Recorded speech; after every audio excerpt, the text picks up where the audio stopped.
Trae. Come on, it's the day with Trae. Pump it up, pump it up. Trae. Come on, come on. With Trae. Pump it up, pump it up. It's the day with Trae. This is the day to gain inspiration, to make a positive change in the nation. We're inviting you to partake in conversation, to raise your vibration. It's the day that we will all celebrate all of our peace that make this thing elevate. Watch the negative fade away, cause it's the day with Trae. Grand Rising, everyone. Welcome to the Day with Trae. I'm your host, Trae Holiday. Really excited to dive a little bit more into Black Men Run Seattle. We got Cory McCall in the building. He's going to be telling us about his experience and how he's one of the lead runners here. He's going to let us know what's going down. We heard earlier this week from Willis, and so I'm so glad that we got to finish this week up in this phenomenal, almost like Fitness Friday, as we talk about this men's health initiative. But of course, it is the top of the show, so it's the time where you get to participate and you join in helping this show grow by sharing it with folks who you feel could benefit from a daily dose of dopeness right here on the Day with Trae. And you know what?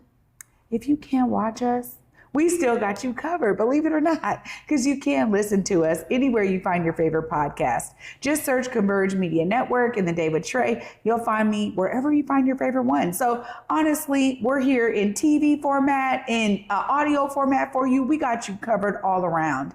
But before I get into it with Cory, I just want to say that, you know, when we think about how we're building community, this week we've heard from so many amazing guests about how community is built in different spaces, in different nodes, coming from either a shared interest, a shared need for something, right? Or, you know, when we think about the artist world, you know, musicians have this amazing sense of community as they support one another. They go to one another's shows. They uplift and spotlight one another. They do collaborations. And we're seeing the same thing happen in the artist world, you know, where we have amazing artists coming together to join and form collectives of their artistry, do amazing murals all over the city and beyond, and also support each other's exhibits, art installations, all types of things. What I'm learning here every single weekday with you all is that no matter who I'm uplifting or we're spotlighting on the Day with Trae, there's forms of community that are happening all over the place. And when I'm telling you to be inspired, I'm literally just encouraging you to find that node of community for you. And if you already have it, amazing. If you don't, you know, start with a shared interest. You know, I always say if there's an amazing organization in your community that you're inspired by, start there, volunteering, seeing if they have volunteer hours or events where they need more volunteers than they normally would in their day in, day out business. This is the time where you get to find a way to be a part of all of these nodes of community that are brewing and building in your neighborhood. And I encourage you to do so because that community is better off for having you there. And so are you. It's such a mutual benefit. And I can speak to this, you know, from example, because being a part of so many different nodes of community, you see, I'm wearing my Emoji Fest shirt. And just this past weekend, right? Like I wanted to wrap it up with this because to see community come out for Emoji Fest once again, which is such an amazing continuation of legacy and history. It's beautiful because that's where people are seeing family members again. It almost feels like a huge family reunion as people are meeting more folks in the community, tapping in with some amazing organizations that got booths and amazing vendors. But it's really a place where community comes together. And it is a showcasing of those nodes of community that I was talking about and that our guests have been sharing here today. So after this short break, I actually get a chance to talk with Cory McCall. We're going to dive into this node of community that we learned a little bit about earlier this week from Willis. We're going to continue that conversation about Black Men Run Seattle right after this short break. Stay tuned. You're watching The Day with Trae. In your 40s, your body break down. The comedy of Leslie Jones. You trying to have sex after 46? Put my leg down! Put my leg down! The hilarious Leslie Jones. I got osteoporosis. Don't miss Leslie Jones. Thank you so much. Disenrollment is a situation whereby people whose birthright to be indigenous is being stolen from them by politicians that have been elected to lead. Today, the latest or last chapter of the saga concerns the threatened physical ejectment of as many as 21 Nooksack families from their homes. I think it come about by hatred for our family. That's what it's all about. Our bloodline is still here. You know, they can't get rid of us. You on my mind a lot. Don't need no time watch. I don't know how I got you in my pocket spot. Yeah, that's babe, need you every day. You seem like the barging down. Got my heart no barging in. From the bed to the floor to the couch. Might wake the neighbors up. Break you in and break you out. In the end, we gon' make a child. Then we gon' hit the show. Part 2, we don't need no pause. You can't miss me, we gon' get tipsy. Don't need a power shot. Copy my steel. Face the fact that. Copy my steel. Face the fact that.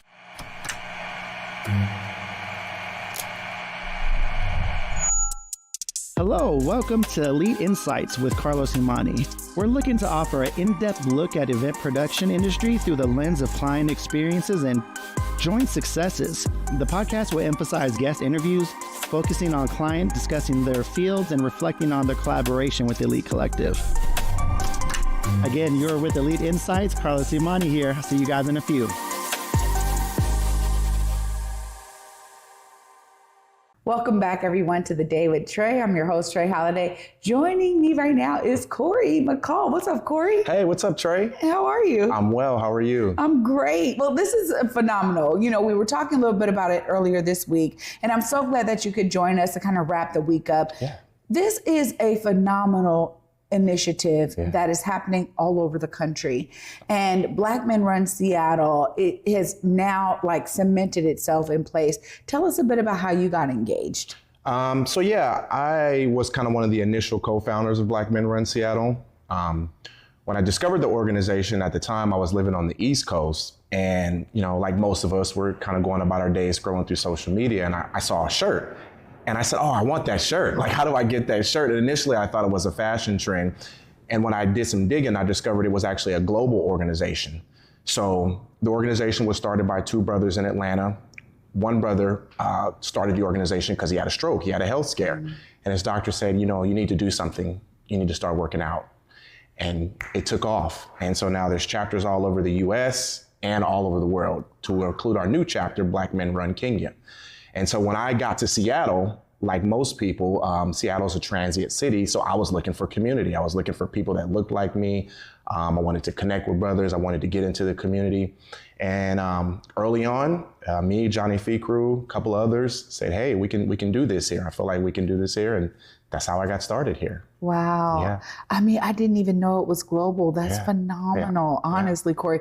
And really, it's a testament to the need, right? Yes, I mean, right. because we talk about Black health in absolutely. general. We see the statistics, we see the data. Yeah. There's something that needs to happen in terms of normalizing the things that we know probably we did back in the earliest days of civilization.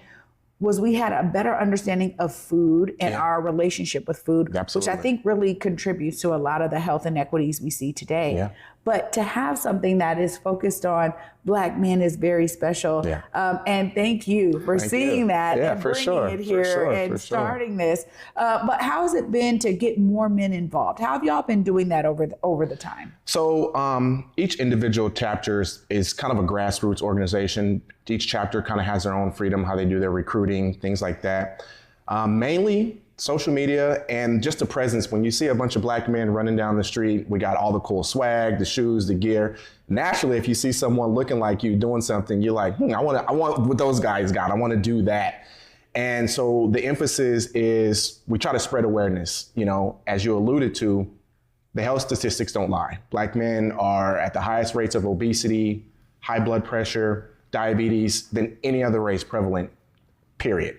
And that is our mission. We're dead set to change that. And so we always just, if we're running and I see brothers, I'm like, hey, come on, you need to join us. We're here. Come on, come out here. We want you. We need you. We feel you. I know how you feel. You know, we know how you feel on the inside and we want you to be around. We want the longevity. We want your kids to grow up and see you happy and healthy and living a productive life as Black men. Yeah, so true. Yeah. I mean, you know, my question is the different levels of running. Okay, now look, I know because Willis was like, there's black women run, black girls running. I'm like, oh gosh, my dad used to have me running. Oh my gosh, and it was not a cool experience, right? I love now looking back on the memory, but I was out of breath. I was trying the whole time, and it was so interesting that time with my dad. But how do y'all accommodate these various levels of how people are entering? So walkers. And we have a motto, no man left behind. So typically some of our faster guys are some of our slower guys when new members show up, because we want you comfortable. We want you out of your comfort zone and to build that base, because just like anything you first start doing, when you don't know how to do it, it's hard. And we have seasoned marathoners to inexperienced runners that will train you, help you get a training plan together, and we'll do it with you. And so we want you to feel comfortable. So some of our slower runners, we work with them day in and day out. And now some of our slower runners actually start leading the pack after a few weeks. And the progression, you smile like a proud dad, because they don't even realize it's happening. Wow. So we accept walkers too. Walkers, runners, anybody, just movement in general, because the first thing we want you to do is get one foot in front of the other. And if you can start there, the rest is history. You know, it's great to hear that, because I think there's a lot of apprehension too. I mean, like, you know, people are like, whoa, wait a minute. Like all of this stuff is a bit beyond me. I'm just kind of starting. I don't know if I got the right shoes, if I got the right gear. All of that is what you can gain an understanding of when you're in community. Absolutely. So it kind of just comes back to my thought here around building community. Willis talked a bit about that. How are you experiencing this kind of community building? Because it's beyond just health and wellness. It's also like a community building initiative. So, you know, the first thing, not actually living in Seattle, I kind of live outside of Seattle, but the first thing I noticed was the lack of community. And I said, how can I find my tribe? Where are they? You know, the black men here somewhere, you know, coming from Virginia, coming from North Carolina and things like that. They gotta be here. We just gotta figure out a way to get them outside, you know? And so we've done several events that we do collaboratively with other local run crews. So we tend to find some there. We have the upcoming Fame Church run that we're gonna do. So we're gonna start there, and we're based in South Seattle where a lot of the black population is. So we tend to keep that home base and stay in our community. You know, we don't wanna go to other particular areas that we're not really there. I feel like if you start in your community and you're there, they'll see you. And most of the people that do run with us live in that very same community. Wow. So we keep the community strictly home base. South Central District, South Seattle, Rainier, that's where we're at. You know, it says a lot, honestly. And when I think about someone like myself and so many others that I know that grew up in these areas, and we've seen a decrease in black home ownership, black even rentership in these areas due to, you know, high prices, gentrification, all of the things. It's great to hear that y'all recognize, like, hey, this is where we're at. This is where we can be visible to others who need this as much as we did, right? Yeah, for sure. So there's something to be said about it. But you also got another amazing upcoming run. Y'all are going to be doing the Station Coffee House, and he told us a little bit about it. Tell us a bit about it. Yeah, so we're going to do the Station to Station coffee run. The Station, if you didn't know, is a black-owned coffee shop here in Seattle, very popular. They've opened up a new location. So we're going to start at the previous location and run to the other new location. And that's going to be open to families. They're going to open that up to the rest of the running community, just to continue to support those businesses as we've done in the past with Black Coffee Northwest. We've held events with them. Also we have something we do every February during Black History Month called Circle the Block. That is an initiative led by us where it focuses on Black health. We get a lot of the creatives in the creative space, Black health professionals, and they come out and give classes on nutrition, yoga, meditation, running. All Black creators out there leading Black people for Black health. Oh my God. Yeah, so you got to come check us out, Circle the Block. Yeah, Circle the Block. So y'all got a lot going on. And of course, that's my next question, because I always got to give you time to make sure folks know how to tap in. And before I get to it, you said something. Yeah. And I thought of myself, you know, right? I'm raising a 10-year-old. Yeah. My 18-year-old I'm still raising him, but you know. Yeah, for sure. I think about my son and I'm like, oh my God, this is actually quite phenomenal, you know, right? But it's just him, right? Like, how young are your runners? Like, what does that look like? I mean, so to allude to that, 2 weeks ago, we did the Black Men Run Northwest Regional Meetup. And so what that is that is an annual event where all the West Coast chapters get together and we run Mount Rainier. We had guys there with their kids. In fact, one of the guys from the Black Men Phoenix chapter, his son actually took first place. And I think he was maybe 9 years old in the 5K. So you got runners out there as young as 8 years old, 10 years old, 9 years old. If you expose the child early, they'll fall in love with it. So we got young runners, old runners. I'm one of the babies of the bunch. You know, all our runners are 50s, 60s, guys that are really in great shape and just are consistent. So, yeah. You know, that says a lot too about the consistency and having an anchor for that.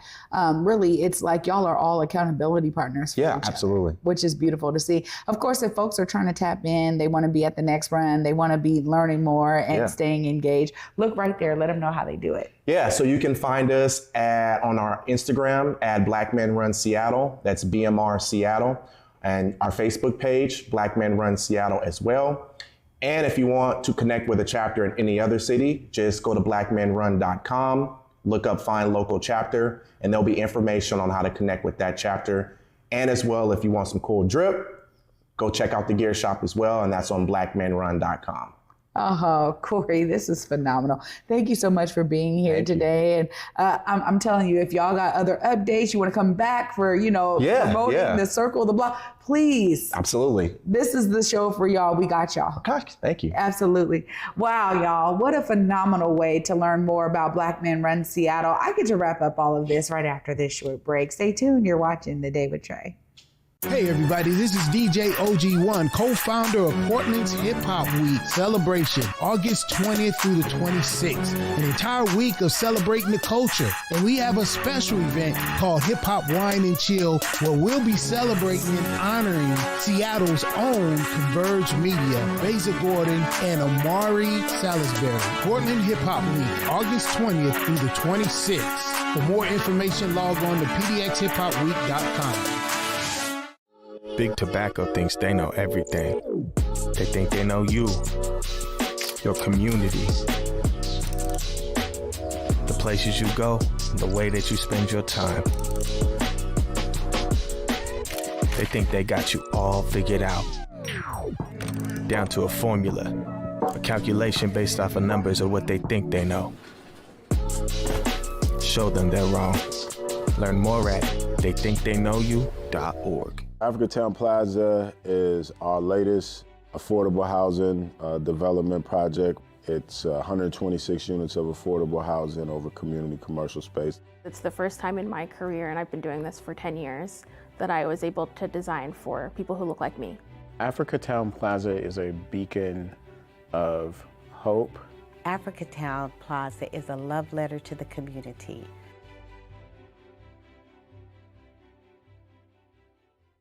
Welcome back, everyone, to The Day with Trae. I'm your host, Trae Holiday. Huge shout out to my guest today, Cory McCall, for joining me and giving us more detailed insight on Black Men Run Seattle and how he started this phenomenal initiative, organization, community group, health wellness initiative. I mean, there's so many different things that Black Men Run Seattle represents, and it's beautiful to see in our community and to know that this is part of a global effort. If you're someone out there who's like, man, I need this, I got Black men in my life who need this, please spread the word. Go to BMR Seattle on Instagram or Black Men Run Seattle on Facebook, and definitely check out the amazing website at blackmenrun.com. This is something that we definitely want to pour our love into so it can continue to grow here in the Seattle and Pacific Northwest area. I'm just inspired by what Cory shared here today. I want you to be inspired because you too can find a way to build community. If you don't feel like you're a part of it already, or where is it? There's so many different things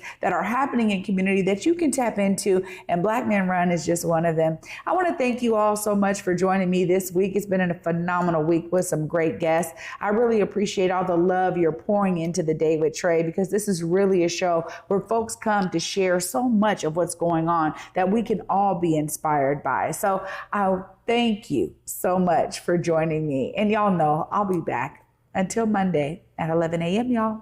Peace.